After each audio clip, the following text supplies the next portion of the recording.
The package looked like an ordinary Pepsi stuff redemption. Inside were 15 original Pepsi Points. Not enough for the leather jacket, not enough for the mountain bike, barely enough to prove someone had read the rules. Then came the check. Perdue, $700,008.50. Attached was an official order form listing 53 products. At the bottom, in the blank space beneath them, someone had added a 54th by hand. 1 Harrier jet. 7 million Pepsi Points. This was not a letter asking whether the jet was available. It was a completed order.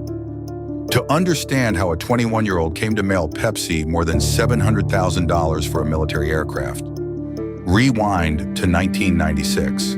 The commercial opens on a teenager getting ready for school. A Pepsi t-shirt, 75 points. A leather jacket, 1,450. Sunglasses, 175. It all looks like an ordinary rewards program. Then the camera cuts to the school, and something much louder is coming.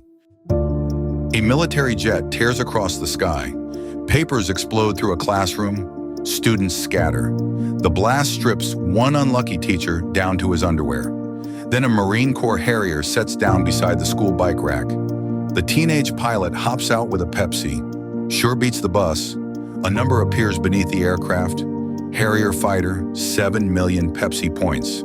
The ad doesn't say the jet is really available, but it doesn't say just kidding either.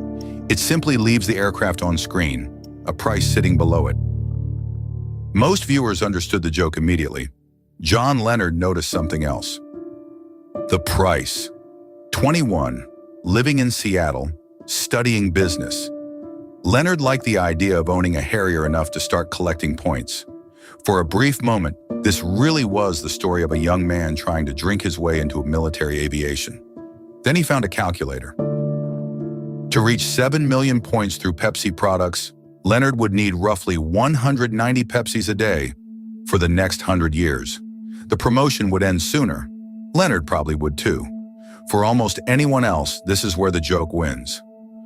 Leonard stopped counting cans and opened the rules. And the rules had a much easier route. The rules let customers buy extra Pepsi Points for 10 cents each. Only 15 had to come from real packaging. The rest was just money. Leonard ran the numbers again. 7 million points at 10 cents, about $700,000. The Harrier was no longer something to win by drinking Pepsi. It had an exchange rate. And Leonard knew exactly what the jet was worth, about $23 million. He lined up roughly $700,000 in backing and drew up a business plan. The trade was brutally simple.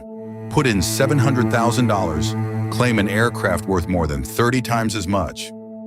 But the order form had no box for a fighter jet. The catalog listed 53 products. None of them could hover. So Leonard used the blank space at the bottom. Item: 1 Harrier jet. Total: 7 million points. He wasn't ordering from the catalog. He was ordering from the commercial. Then there was the check. It was drawn not on Leonard's own account, but on the account of his first attorneys. By the time the package was mailed, lawyers were already involved. This was no childish optimism. Pepsi had received a merchandise claim backed by money and legal counsel. The joke had arrived in documentary form. Pepsi's fulfillment company sent the check back. The reason? The Harrier wasn't in the catalog, only catalog merchandise could be ordered, and the jet was in the ad purely for laughs. They also mailed Leonard some coupons for free product. $700,000 went in. Free soda came back. A modest downgrade from vertical takeoff. Leonard's lawyers answered. They called Pepsi's refusal totally unacceptable and demanded the company hand over a new Harrier jet. Pepsi had 10 business days to send delivery instructions or get sued. The commercial had lasted less than a minute. Its punchline was now represented by counsel. By now, Leonard no longer looks like the innocent customer from the opening, but every number in that plan had come from Pepsi. Leonard didn't invent the 7 million point price. Pepsi did. He didn't create the 10-cent purchase rule. Pepsi did. He didn't set the 15-point minimum. Pepsi did. The joke only worked while everyone agreed not to finish the arithmetic. Leonard finished it. Pepsi didn't wait to be sued. It filed first in New York, asking a judge to rule that no contract existed. Leonard sued separately in Florida. A judge noted the case had almost no connection there, and it moved to Manhattan. A handwritten order for a jet had become years of litigation. At one point, a judge ordered Leonard to pay more than $88,000 toward Pepsi's Florida legal costs. The price of the joke was climbing, and no aircraft had moved an inch. So, before the court speaks, you decide. Pepsi showed the aircraft, printed the price, and let customers buy the missing points. Leonard found the money and followed the arithmetic, but the Harrier was never in the catalog, and he wrote it onto the form himself. And the whole thing began with a teenager landing an attack jet by a bike rack as a teacher lost his trousers. Was Pepsi ducking a promise, or was Leonard turning an obvious joke into a $23 million claim? Give me your ruling in the comments. Here's what the court actually found. In August 1999, Judge Kimba Wood granted summary judgment to PepsiCo. First, the commercial was not a definite offer. It pointed viewers to the Pepsi Stuff catalog for the real terms, and the catalog had no Harrier. Leonard had written the jet into the paperwork himself. That missing jet was the whole case, the line between a commercial and an order form. Second, no reasonable person could take it seriously. Judge Wood even dissected the ad.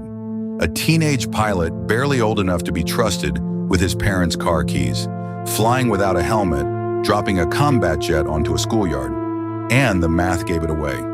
Leonard knew the Harrier was worth about $23 million. A $23 million jet for $700,000 was, in her words, too good to be true.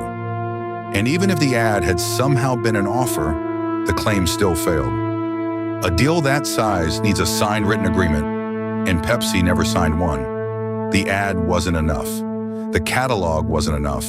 The form Leonard filled in himself wasn't enough. Leonard lost. Leonard appealed. In 2000, the Second Circuit affirmed, for substantially the reasons Judge Wood gave. Pepsi never cashed the check. Leonard never got his jet. Then Pepsi quietly changed the ad. The Harrier's price jumped from 7 million points to 700 million, and 2 words appeared beside it, "just kidding." Legally, that proved nothing. The court had said no reasonable person needed telling. Pepsi added it anyway. Leonard lost the case, but he found the exact moment a billion-dollar company stopped trusting its own punchline. Next time, a theme park, a promise heard by thousands, and a child who was told to wait. Subscribe to The Court Found.